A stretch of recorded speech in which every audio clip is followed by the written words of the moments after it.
When someone expresses a strong negative feeling, here's a response that is a first step toward healing.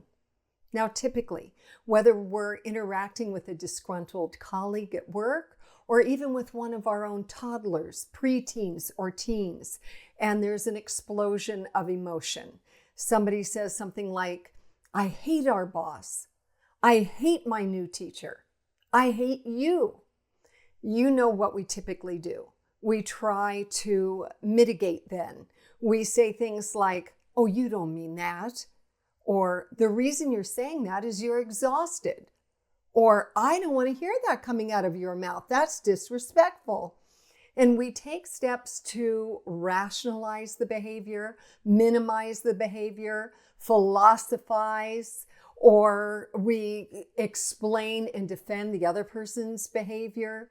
So, not a good thing. That person does not feel heard or understood in the midst of their explosive emotion.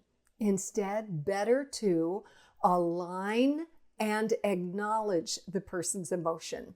Now, if you're a parent, I'm going to recommend this resource right here.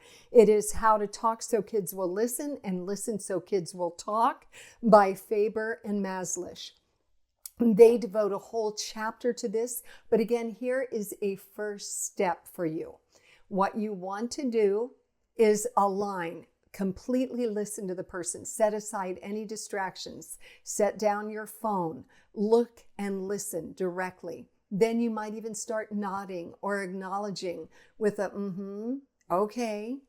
And then you want to do the best that you can to acknowledge their emotion. You don't have to agree with it. So you also don't want to exaggerate it, but you want to acknowledge in that you might say, "Wow, I've never heard you talk about a teacher like that.